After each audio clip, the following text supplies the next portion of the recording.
Let's talk about using an app, a mobile app, of course, that is, to build an email list. Now, if you can get the downloads from getting your app to rank in, the app stores, again, like I said, I don't recommend you invest in app installs unless a rare circumstance, which I'll talk about as far as doing a charting campaign. But if you want to use your app to build an email list, which you should, because otherwise, what's its purpose, right? It can help with branding. And it's great that you have an app that kind of goes along with your business and the rest of your marketing. But you really want to get some kind of activity from it, some kind of value, direct value. So you either hopefully want sales of your products or you want to generate leads.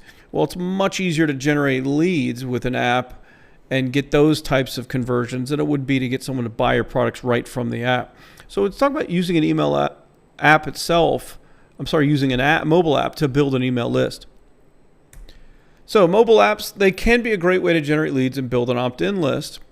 I built a list of over 300,000 users with one app, and that was the game app I told you about that we built over $1 million in-app purchases. And we had the users registered to create like an account to use the game, and so we got their email addresses. And of course, that list grew every single day as more and more people downloaded the game. They had to kind of register in order to use it because it would track the stats and some other things. And so it just built the list automatically. And I've had several other apps that have built other lists, not quite as big as that one app, but still it's easy to get free opt-ins if you do it right. But Apple doesn't like forced opt-in forms on an app. I'll tell you that right now. Apple reviews apps. You'll get your app rejected if you upload an iOS app to the App Store and you force a user to opt in before they get to anything else in the app. It's a little different if they have to opt in to use it for a reason, where you need to make them create an account. With a lot of these, Instagrams and these other types of mobile apps, the users have to create an account. But Apple's going to look and they can tell if it was necessary for your users to create some kind of account to use what's in your app. So if you just have some content in your app or you're pushing updates and things, they know that you don't have to have users create an account, and they'll probably reject your app. So they don't like forced opt-in forms.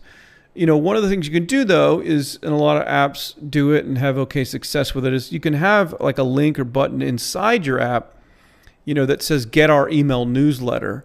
And if you're giving good content, they like the app, they like the content maybe that's shared in the app, then a lot of times they will subscribe to the newsletter that way. But the percentage of people that download and use and check out the app to how many actually will opt in that way, it's very small. It's much smaller than an opt-in landing page on the web that you would send traffic to.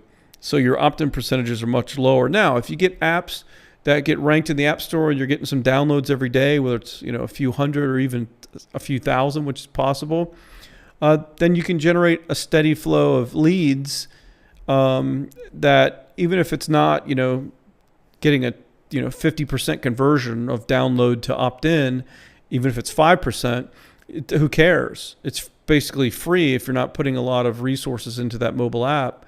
And so it's fine. But the secret, if you want to do, you'd have to do a custom app. If you had an idea for a pretty good app for your business and you really wanted to be able to collect email addresses from every user of the app, the secret is to use Facebook Connect or Google Sign In. Now you've probably seen, you go over the web, even on mobile, and you see, sign in with Facebook. And now what's getting popular too is sign in with Google. And a lot of mobile apps, or even on your desktop or your laptop, you were already logged into Facebook.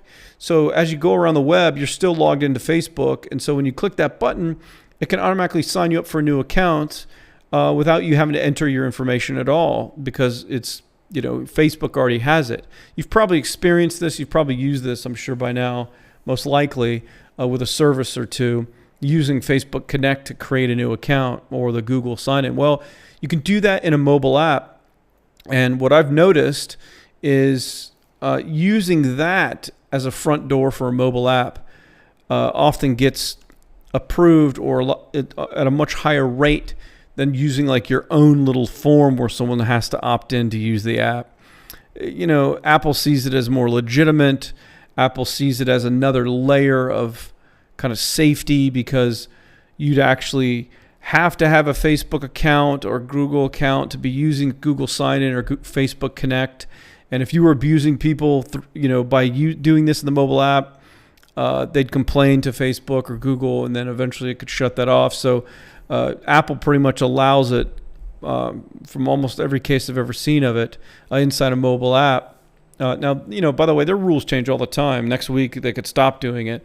But if you want to do a custom app, that's one of the ways to get essentially kind of like a forced opt-in is make the user have to initially register, but of course only give them the option to do it through Facebook Connect or Google Sign-In. You could give them both.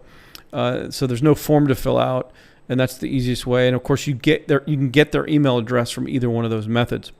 Now you got to make sure to clearly tie in your app with the list mail.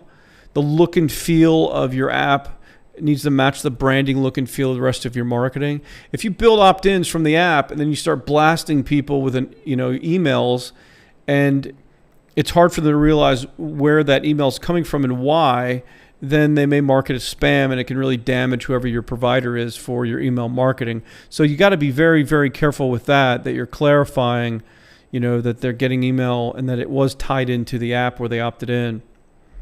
Now, a tip, don't overlook the power of notifications. That's one of the great things about mobile apps is that you can do push notifications to users of the app if they allowed notifications to be set for your app. So you got to do a webinar, you got to do maybe one of these live broadcasts eventually with YouTube Live or Facebook Live.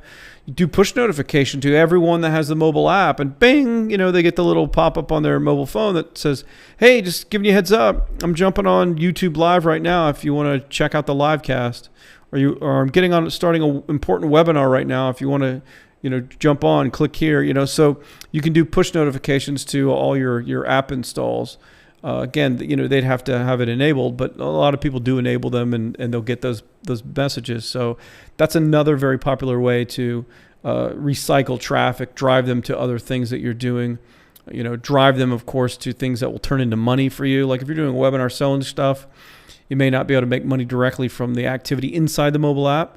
But for example, you could use these push notifications to drive them from the app to the webinar where you're actually making an offer and selling, and that's how you'll monetize the mobile app folks into money.